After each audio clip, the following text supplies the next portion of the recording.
Welcome to WtFun podcast with Kimmy, Kisa, and Renee. Glad you can join us as we explore all aspects of entertainment and current events with industry professionals, friends, and us. Welcome.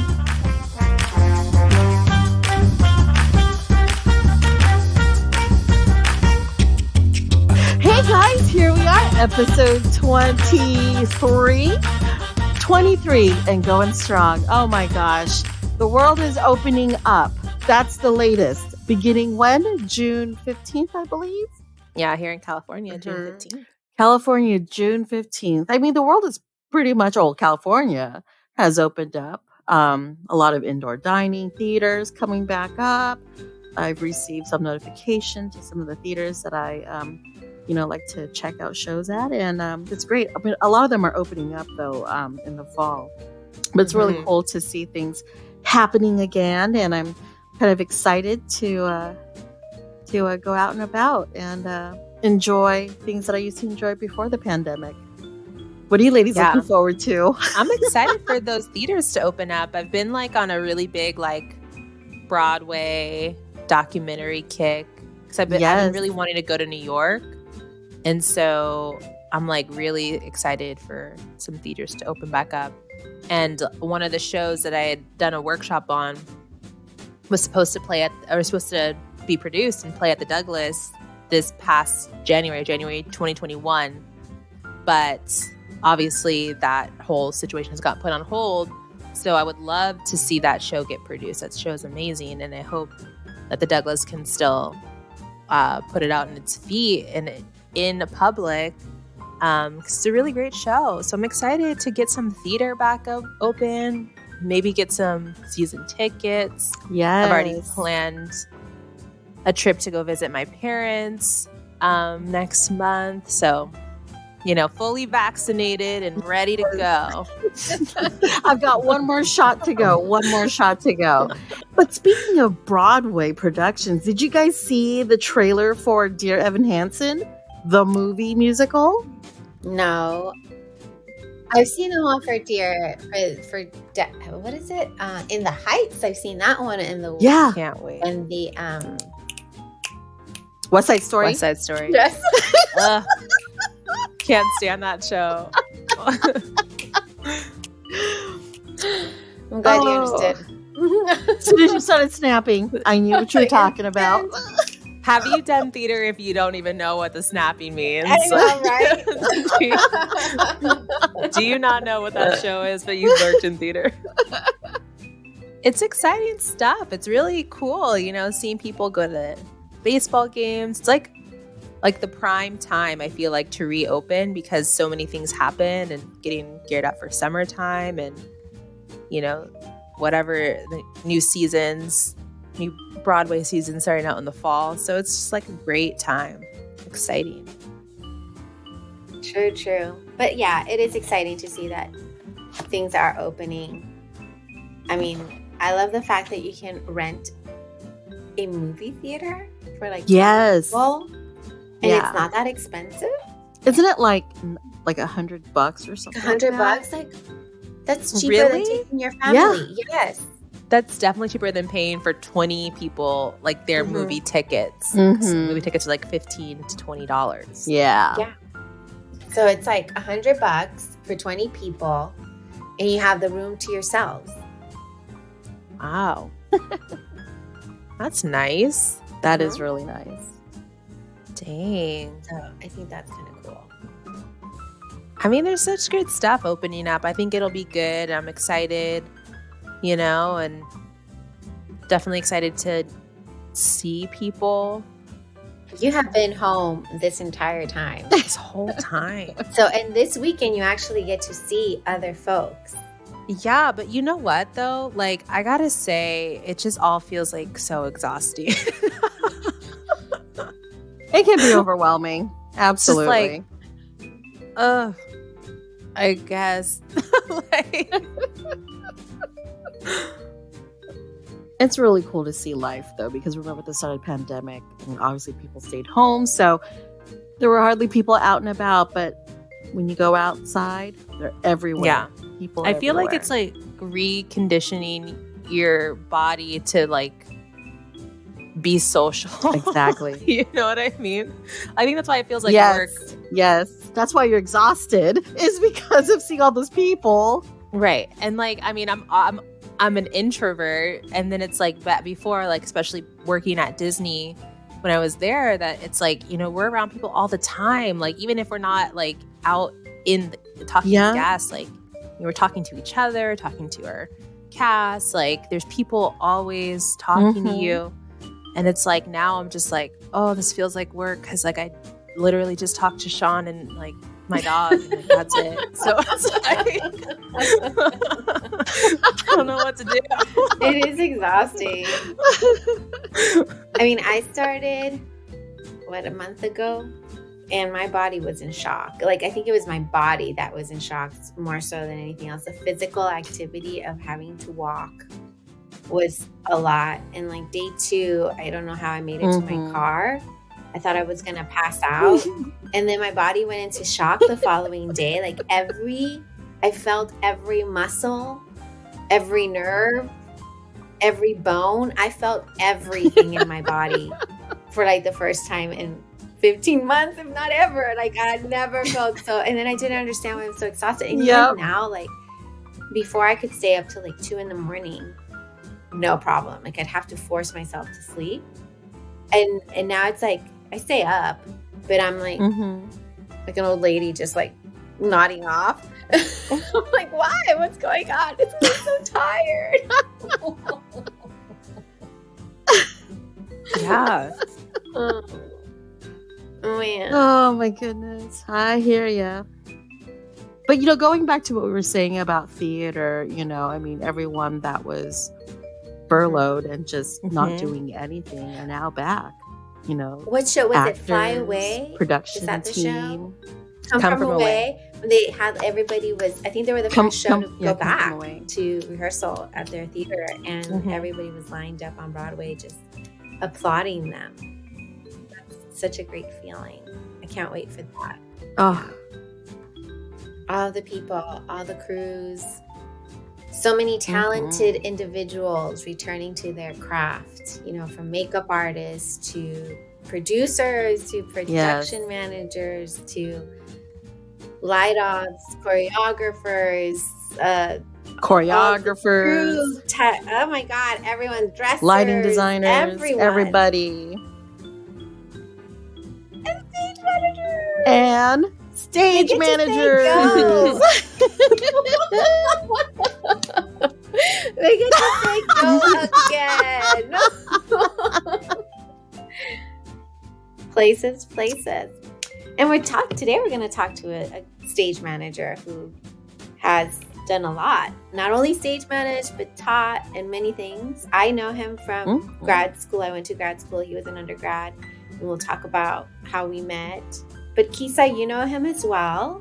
Yes, Michael Vitale. That's who we're bringing on our show today. I met Michael because we worked together on a gig where I was an ASM and he was the production manager at the LA Phil, and he's awesome. I mean, he's moved out of like the world of like being a stage manager. Now he is like a production manager, and now he's the director of production at the LA Phil. So we're really excited to have him join us. So Kimmy, bring him on. Joining us today is an Actor Equity Association and American Guild of Musical Artists stage manager who has spent many years working in theater, dance, musical theater, special events, opera, and classical music with production companies across the performing arts spectrum in venues from the Hollywood Bowl to the Barbican Centre in London. Alongside stage managing, he has spent as an adjunct professor teaching stage management at California State University, Fullerton and Pomona College. In 2015, he took a full-time position with the Los Angeles Philharmonic, first as a production manager and now as a director of production. He calls on the diversity of his theatrical experience to produce projects that combine disciplines in challenging and innovative ways. Michael holds a Bachelor's of Arts in Theater Production from Cal State Fullerton and Master of Fine Arts from UC Irvine, go Anteaters, and has written a book titled Introduction to the Art of the Stage. Please welcome to WtFun podcast, Michael Vitale.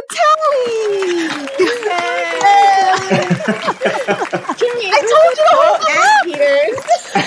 Why not? I mean, we have listeners from UCI, and so why not give them a shout out? They are anteaters, right? They are. They are. Okay. I just never really heard that together. Go anteaters. It's too much. Michael. Welcome, Michael. Oh, so nice to have you. It's so nice to have you. Thanks for having me.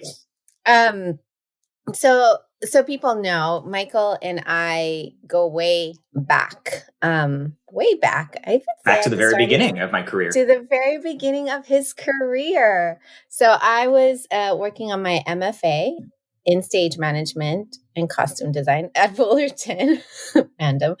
And I was working on one of the shows. I think it was The Seagull. Mm-hmm. And I was approached by this young man at the time. This youngling. Still youthful. Thank you, Kimmy. I've been, less and less so with each passing day. Yes. But this youngling who's very conservative and very quiet, but still had this confidence about him, came up to me and he said, "Oh, I've been told that I need to be your assistant stage manager." Michael, can I ask you this question? When you approached Renee, did she give you the Renee glare? Oh, of course she did. I mean, naturally.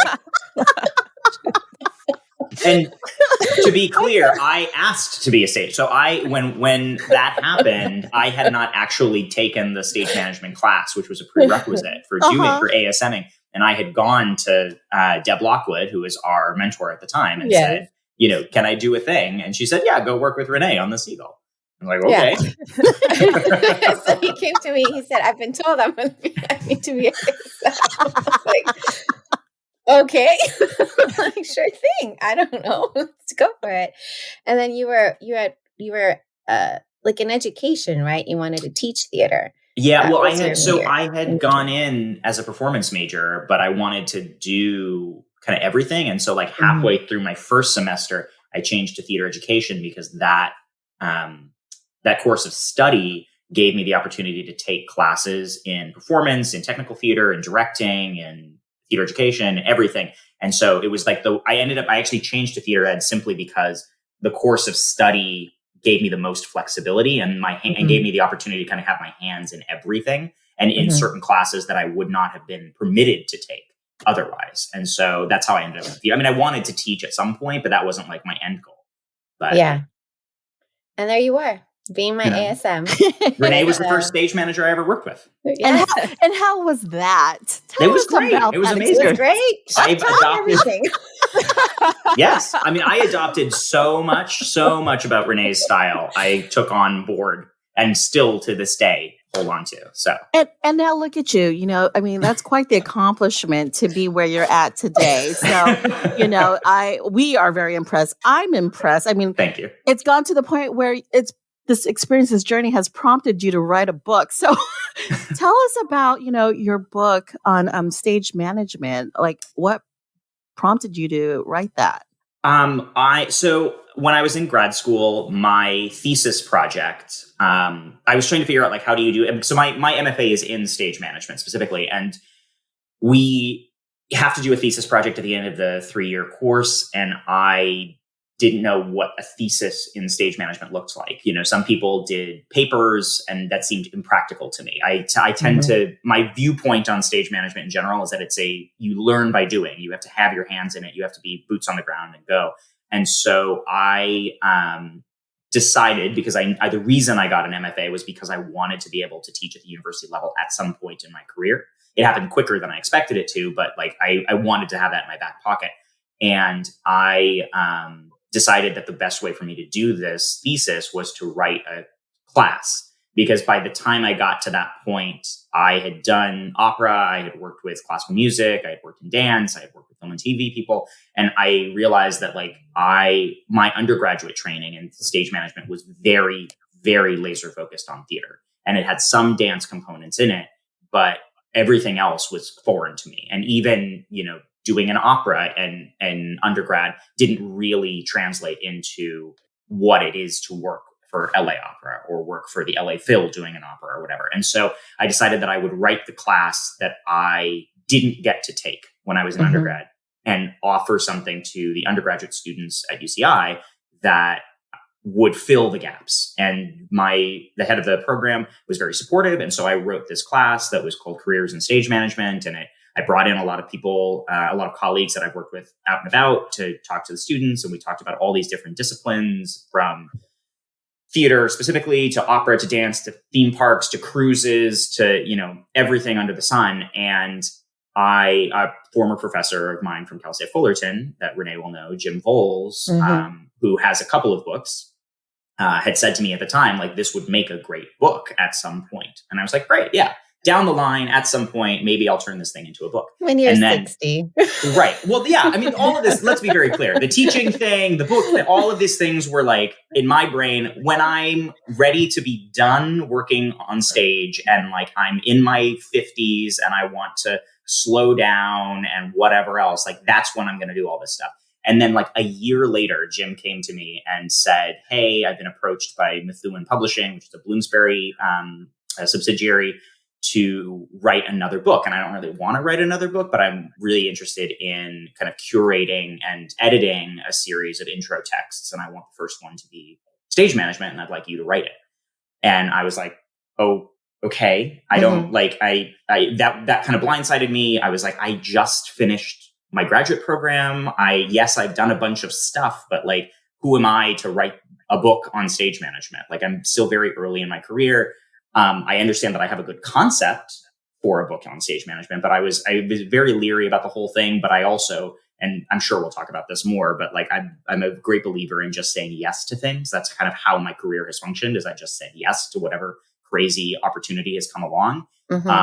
And so I said yes. And I was going to London anyways to do a show. And so I had to go meet with the guys at Bloomsbury to convince them that I was, that it was a good idea to let a 26-year-old, I think I was 26 when this happened, to write a book. And they met with me, they said yes. And so I wrote a book, and now it's out there in the ether.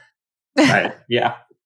So writing the book, what was, what was the actual process for you like? I mean, not expecting to do it, and just going back at the fact that you started writing it really when you started writing your thesis. And I remember writing my thesis, and there was blood, tears, sweat left all over that office that I worked in next door to the theater. Like it was just, that's where my cells kind of just landed and stayed. A lot of them are still missing. So how was that process for you? Did you find excitement in it? Did that reinvigorate your love for stage management and the reasons why you even went into it in the first place? It was all blood, sweat, and tears, 100%. I thought, okay, I've got 2 years to do this thing. And of course, like as soon as I signed a contract, I started outlining, and I started like, okay, this is what I'm going to do. I'm going to interview all these people. I'm going to create little like outlines for each chapter, and it's going to be really methodical and systematic, and it makes total sense. And like everything that I had planned out made total sense for Michael, the freelance stage manager, to be able to write this thing in between projects and in his downtime and whatever else. And then I started working full time for the LA Phil, which is a very intense environment and very busy. And I just like had no time. And so I think I had written one chapter in that first year, and it was a chapter on opera, and then nothing until the last 4 to 6 months of the late year before I turned in the actual final draft. And I ended up writing the book, and this is quintessential me because I'm a total procrastinator. I ended up writing the book while I was production managing 3 major projects at the Walt Disney Concert Hall simultaneously. Yeah. And I was literally getting home at like 10, 11, and then writing until 1, and then back in the concert hall at 8. And like, it was rough, but I did it and I pushed through. And I have to give a shout out to Kimberly Mitchell, who basically wrote the chapters on theme parks and cruise ships. Those were her expertise. She was always going to be deeply involved in that process. But I basically handed them over to her. She sent them back, and I just adjusted some of the voice so it was consistent with the rest of the book, and that was it. But like, yeah, it was a lot of blood, sweat, and tears, but it was my own fault. Like there was no reason for me to have to push the book through in those last like 2 months. And that's the nature, right? I mean, you have, like, I cannot work. I try to be methodical about things and stuff like that, but I'm a procrastinator. And I don't know if that's just a stage management thing. You need to have your hands on everything until you feel that pressure and your brain is like actively working on 20 different things. Mm-hmm. That's the only time you enter flow. Totally. No, you're 100% right. You're 100%. Like, there is no universe where that book was going to happen in a time that made any kind of sense. It was it had to be when I was under the most pressure possible. And it was 10 times better than it ever would have been. Yeah. If I had written it, not to say that it's good, just saying that it's 10 times better than it would have been. Yeah.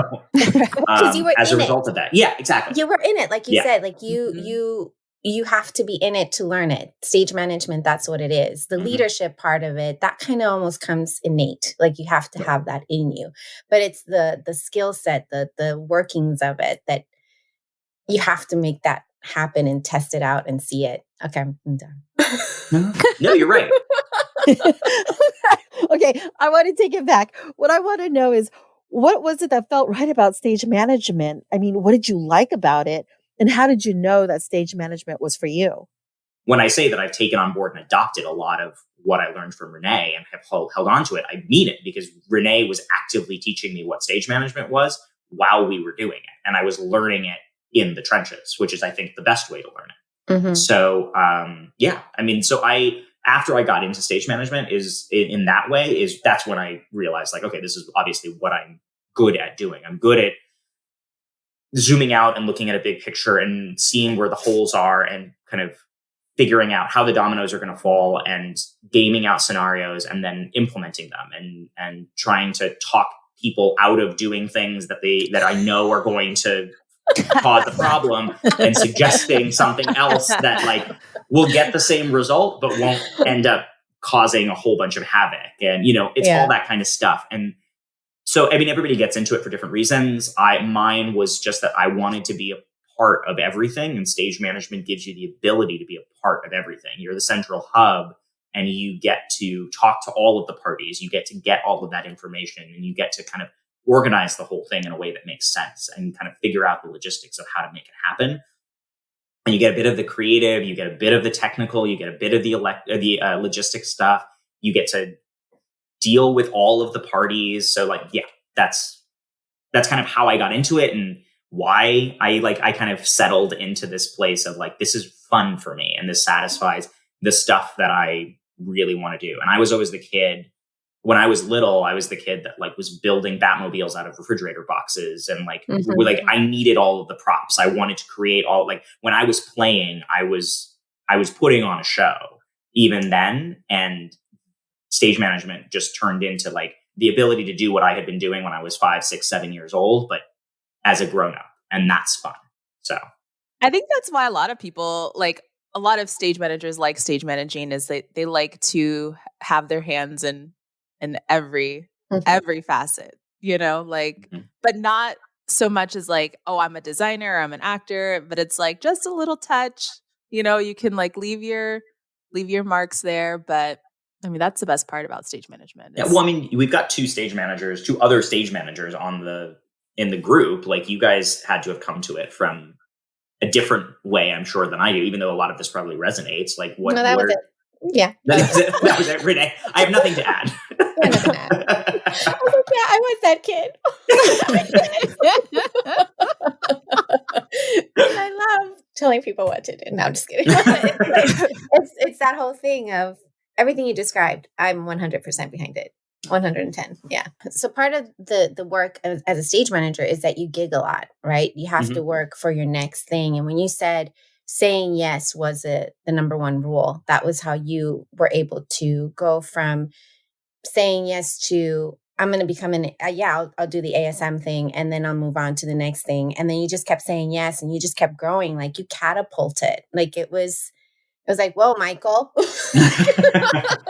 Right? I mean, I left and it was like, that was maybe 2 years that we spent together. Mm-hmm. And then after that, it just went from ACTF to Irvine.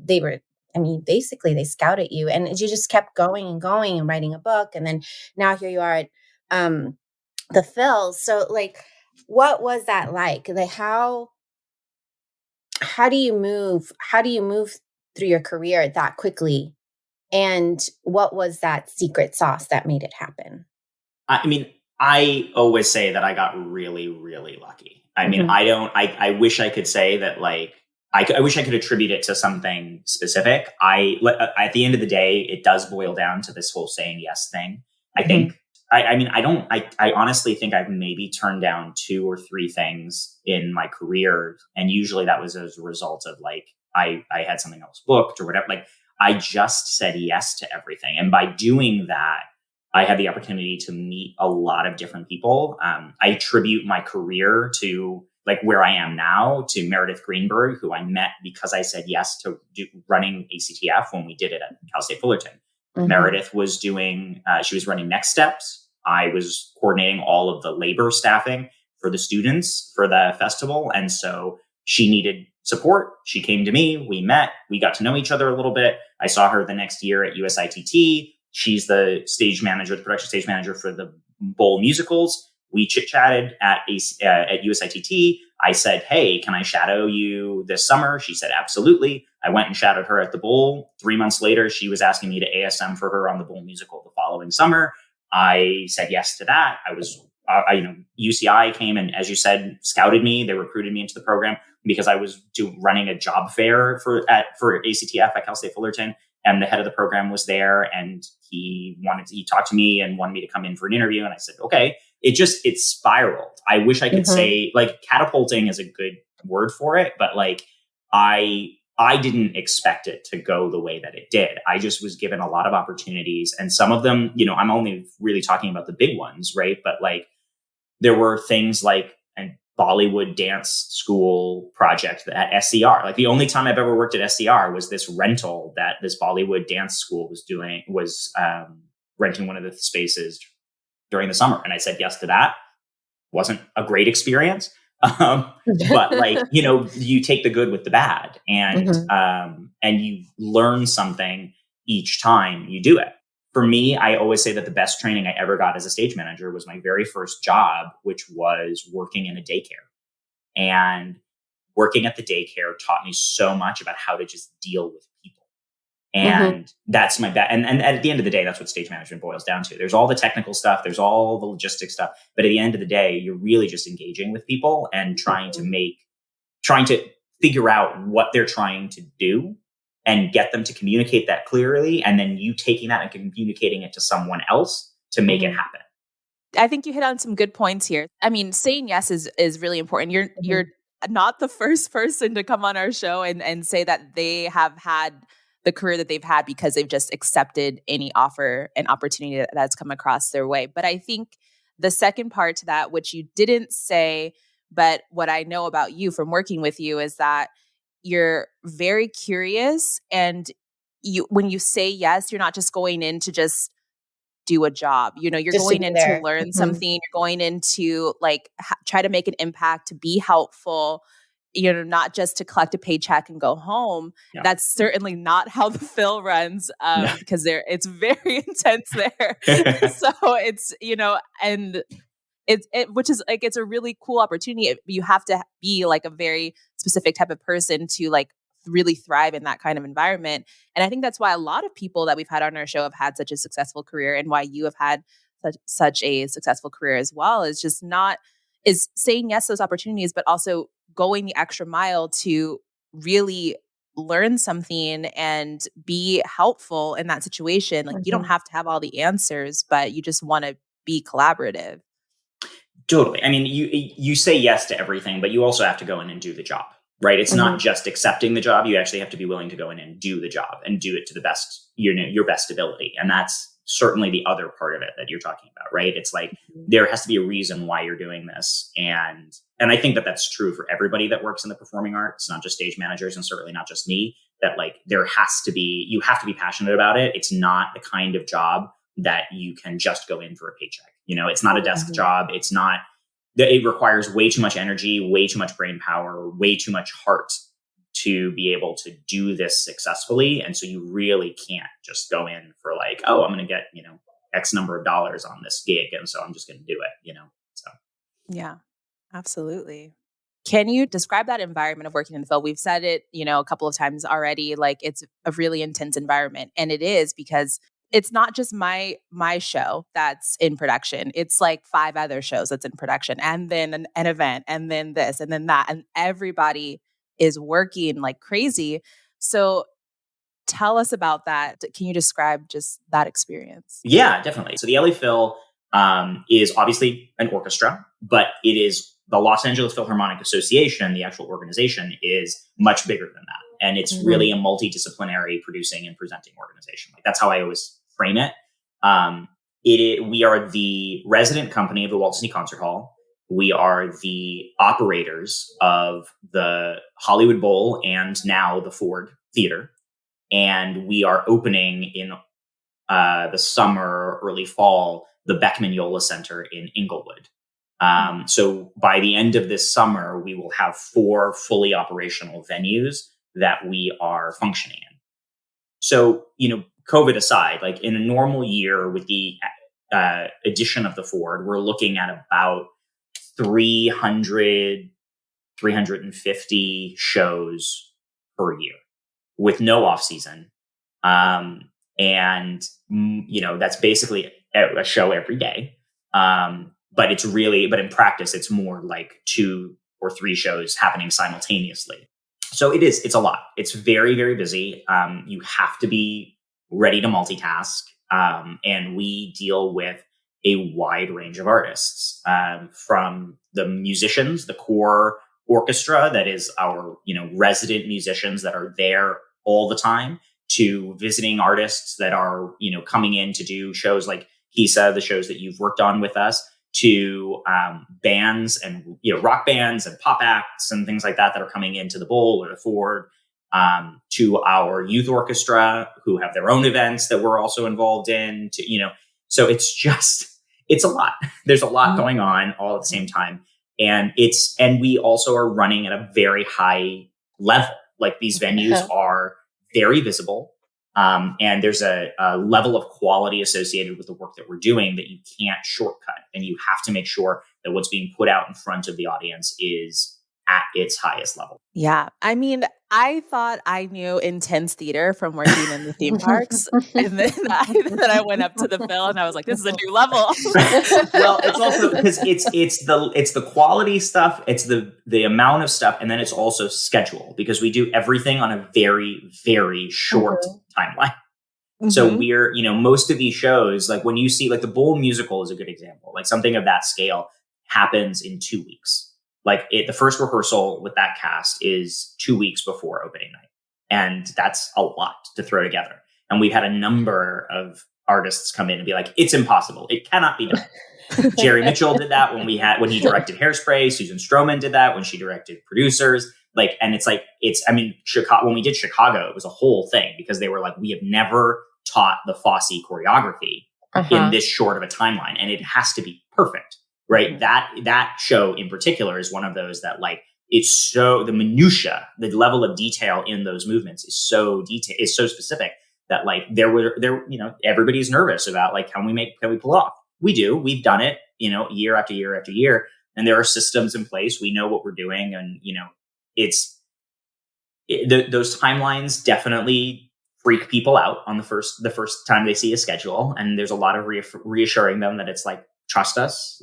I know that it's a lot. I know it's crazy. We can do it. We've done it before. We'll do it again. And, but yes, the timeline component, I think, is the other layer that creates such an intense environment, because you just don't have the kind of time that you think you should for projects that you're doing. But Trust.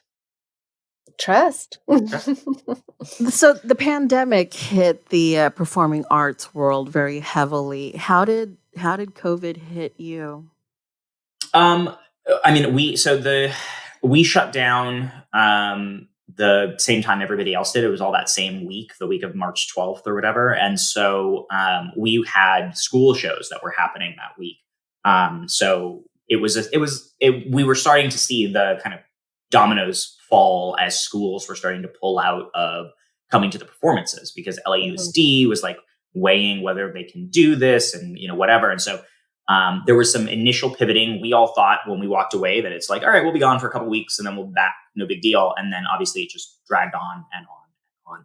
And then the cancellation of the 2020 bowl season was the thing that really kind of rocked the organization. And it was an emotional moment, I think, for everybody. And it was also something that I think it was an underline for the city of Los Angeles. Like when the bowl went away and when that announcement rolled out, I think that was one of those things where everybody was like, oh, this like staple thing that everybody knows of the summer is gone now. And that was one of those like really kind of earthquake moments.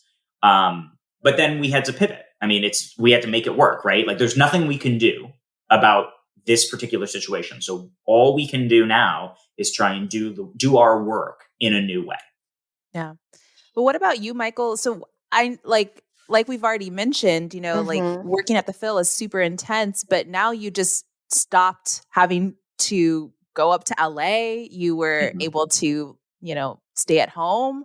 So how did you cope, and how, like, what things did you do to like keep your brain stimulated? Like it was a journey. I think it was a journey for everybody. For me, like as someone who, as you say, is like kind of running 100 miles an hour at all times, coming to a screeching halt was difficult. There was definitely a processing moment of like me trying to fix the problem and being frustrated in the fact that I can't fix the problem. And it took me a good few months to kind of get out of that rhythm and just kind of accept the reality of the situation and accept the fact that there's nothing I can do about this. But initially it was like, I want to be a part of all of the conversations, but I'm not being allowed to be a part of the conversations. And I want to suggest this and I want to do that. And this is inefficient. And why aren't they listening? And blah, blah, blah, blah, blah. And at some point I had to let that go. And that moment didn't come really until the fall. When I finally said, all right, this is no longer a healthy situation for me to be so focused on this. And I need to like start to emotionally distance myself from the work in order to just be in a healthier place. And then there, obviously just the anxieties, of the last year beyond the pandemic and beyond what was happening at work from that just kind of ran through 2020. Like it was just compounded one thing after the next. So there were also just kind of the overall political and societal and everything that was happening, all of those anxieties, all of those frustrations, all of that stuff compounded. And at some point it got to the place where it's like, work is just not the most important thing in the world right now. And I need to as someone who has defined themselves by their work, their entire life, I had to find a way to sever those ties and so I had to emotionally distance myself from the organization and from the work and do the job. And for the first time in my life, just do the work for a paycheck, basically, like we were talking about, and not emotionally engage as heavily because it was just a little bit too much. And so I did a lot of cooking. I'm not a baker, so I never did the banana bread. I never did the sourdough. I went through a plant buying binge. You can see one in the background. Yes. I've promptly killed them all, with the exception of like maybe 4. I converted part of my garage into a workout space and used it for a week. I did a lot of fun. I built this room that I'm in, my second bedroom that is in my office now, had been a storage room since I moved into my place like 2 years ago. And so I finally got all of that crap out of here. I cleaned my garage. I got rid of all kinds of, I transferred all of my stuff into plastic boxes and got rid of all the cardboard boxes. Like I did all those like practical things. I got an ice cream maker. That was the winter. That was like January. Like I had been cooking a lot. I subscribed to New York Times Cooking and I had been cooking up a storm. And then I was like tired of cooking. I needed something new. And it's like, ooh, ice cream maker. So I started making my own ice cream. Yes. I also make my own ice cream. It's the best. It's the best. I started weighing. I spent a year weighing whether or not I wanted to get a dog or a cat and never did. It's good. I mean, it's probably for the best. It's totally for the best. Well, and that was always the thing that held me up, right? I was like, at some point, I'm going to go back to my crazy schedule. Exactly. So, 50-year-old Vitale. Where is he going to be? What is he going to do? I wish I could tell you. We talk about. Is he going to have gray hair and still moving forward? I don't know. I mean, I think I will say that the pandemic for me, I said the pandemic shifted perspectives for a lot of people. For me, the pandemic made me realize that work is not everything and it shouldn't be. And, I had historically been a super ambitious person. And I've hit a lot of benchmarks, and this is not meant to sound egotistical at all, but I've just hit a lot of the things that were on my bucket list professionally that I really wanted to do. I've done in a very short period of time. And so that was one of the other things that I've struggled with during the pandemic. Now I'm in this position, now I'm focused on what I'm doing. But like during the pandemic, when I had a lot of time to really sit and reflect, I was like, what's next? I didn't know. I just didn't know. And I knew I was with the Phil. I was never furloughed. I was very lucky in that way. But like, I was looking ahead and being like, I don't know where I go after this. In many ways, it just kept you present. So is that like the biggest lesson that you've learned, just to stay present throughout this time? To stay present and to understand that self-care is an okay thing. And I have found I'm working constantly, but like I got myself a new computer, like a personal computer, because I had an old Mac that I had for 8 or 9 years that was slowing down and stuff.